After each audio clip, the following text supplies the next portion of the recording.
नमस्कार विद्यार्थियों, अब हम कामायनी के श्रद्धा सर्ग पर चल रहे हैं और मैं इसके 10 छंद आपको पढ़ा चुकी हूँ। मैं अब इससे हम आगे चलते हैं। मैं इसके आपको नोट्स और महत्वपूर्ण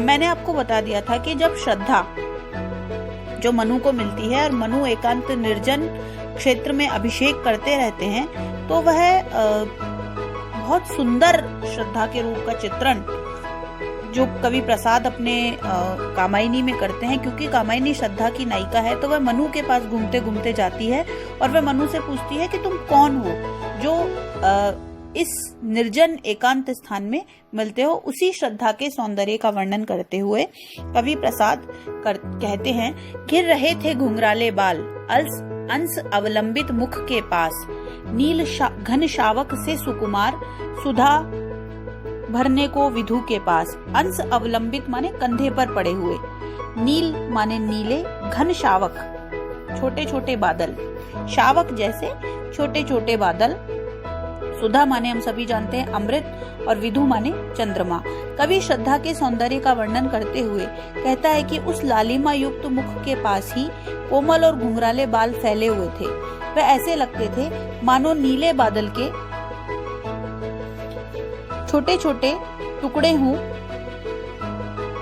नीले बादलों के छोटे छोटे टुकड़े अमृत भरने के लिए चंद्रमा के निकट आए हों, ऐसे वो लगते थे। उसके बाल, यहाँ पर पूर्णोपमा अलंकार है, और उस पर वह मुस्कान, रक्त किसलय पर ले विश्राम, अरुण की एक किरण अमलान, अधिक अलसाई हो अभिराम। अमलान माने जो मलिन नहीं हो, पवित्र, सुंदर, उज्जवल। रक्त माने लाल, किसलय माने नवीन या कोमल पत्ती, नव पल्लव का पर्यायवाची है किसलय। अरुण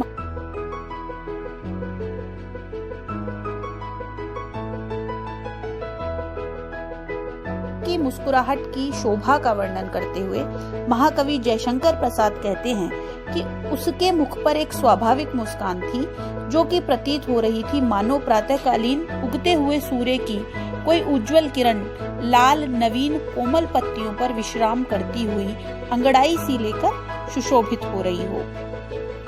नित्य यौवन छवि से ही दीप्त विश्व की करुण कामना मूर्ति, स्पर्श के आकर्षण से पूर्ण प्रकट करती जो जड़ में स्फूर्ति।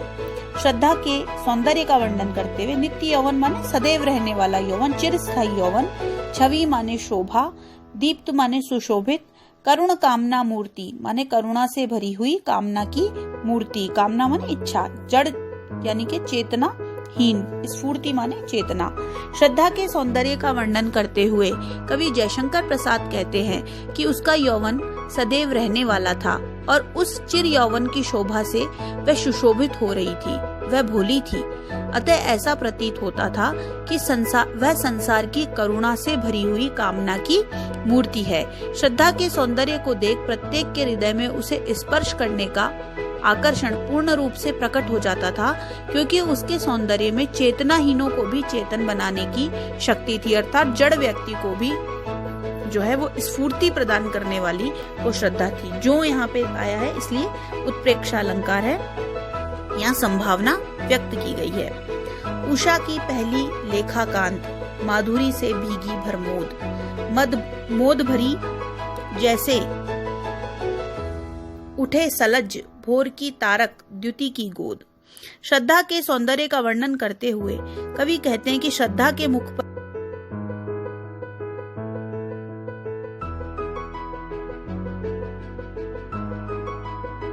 डूबी हुई हो, और मधुरता भी कैसी, जो आनंद और उल्लास से भरी हुई मस्ती और लज्जा को लेकर उषा की वो पहली किरण जो है वो चमक रही थी, अर्थात कि प्रातःकालीन जो सूर्य की अप्रतिम सौंदर्य की किरण है वह मस्ती और उल्लास से भरी हुई उषा को लेकर चमक रही थी।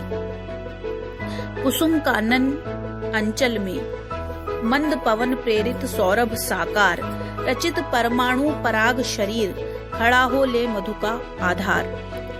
कानन अंचल माने वन प्रदेश, मंद पवन प्रेरित, मंद मंद वायु के द्वारा लाई हुई, सौरभ माने सुगंधी, परमाणु पराग रचित, फूलों के सुगंधित पराग और परमाणुओं से रची गई, ले मधु का आधार यानी के पुष्प रस को आधार बना करके।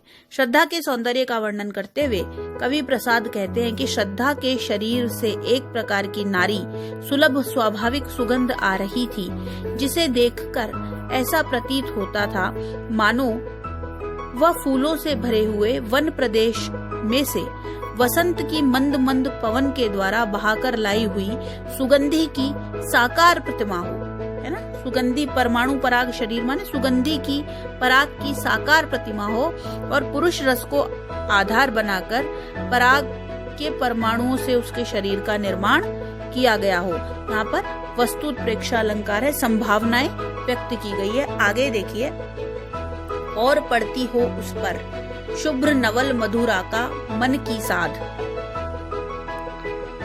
हंसी का मद विव्वल प्रतिबिंब, मधुरिमा का खेला सृदश आबाद। शुभ्र माने उज्जवल सफेद, नवल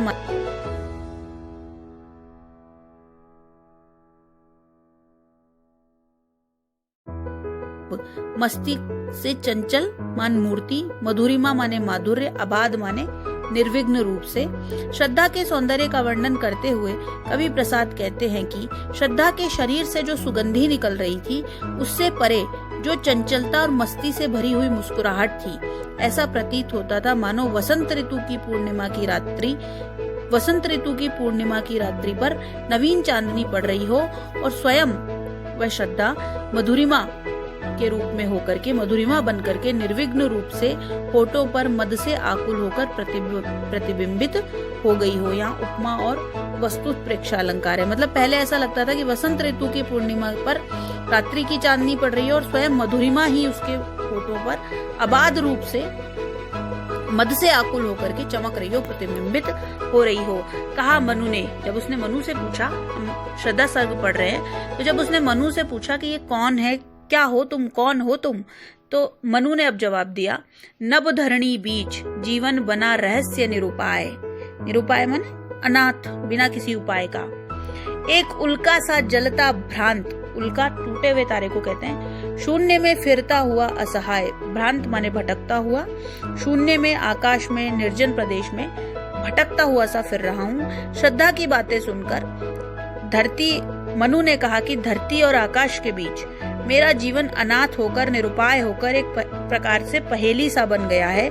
मैं इस शून्य प्रदेश में असहाय सा होकर इधर उधर भटकता फिरता हूँ, जिस तरह आकाश से तारा टूटकर भटकता हुआ इधर आ पड़ा है, ठीक उसी तरह मैं भी उसी तारे की तरह यहाँ पर आ गया हूँ। पूर्णोपमा अलंकार है। शैल निर्झर न बना हतभाग्य,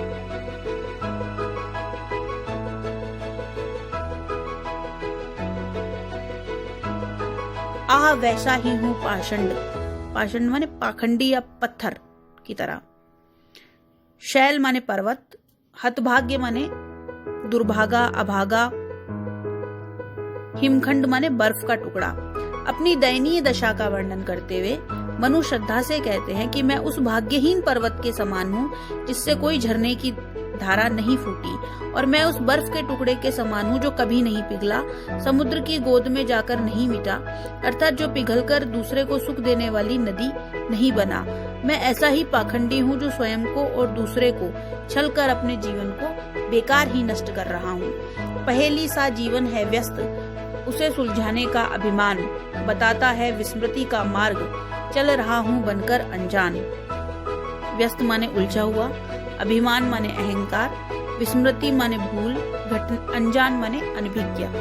मनु अपनी दयनीय अवस्था का वर्णन करते हुए कहते हैं कि मेरा यह जीवन एक पहेली की भांति ही नाना प्रकार की उलझनों से उलझा हुआ है।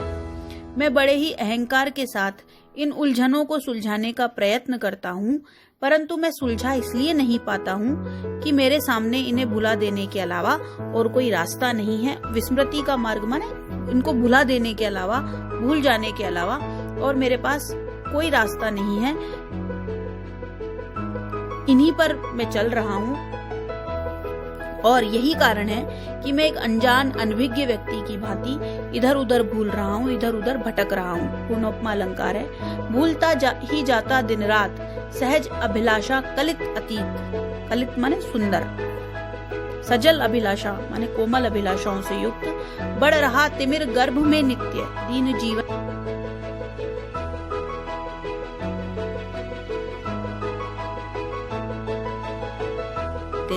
कि मैं दिन रात अपने को उस सुंदर अतीत को भूलता जा रहा हूँ जो कोमल अभिलाषाओं से भरा हुआ था, क्योंकि अब मुझ में वैसा उल्लास और आनंद मिलना दुर्लभ है।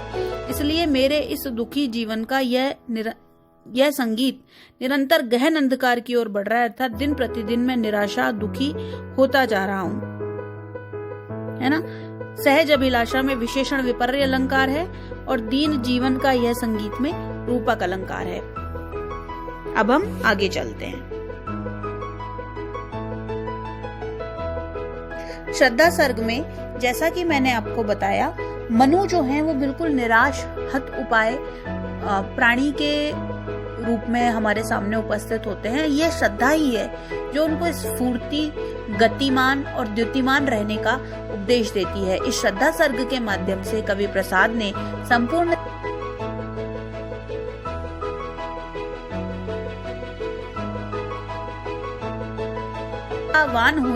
उन्होंने हमें क्रियावान होने के लिए जो संदेश प्रदान किया है, हम सदैव उसके ऋणी रहेंगे। तृतीय वर्ष के जो छात्र छात्रा हैं उनके लिए यह 20 सर्ग ही, जो प्रथम प्रारंभ के श्रद्धा सर्ग के 20 सर्ग ही हमारे कोर्स में लगे हुए थे तथा मैंने उन्हें यह पढ़ा दिया है। अब हम आगे का अध्ययन करेंगे।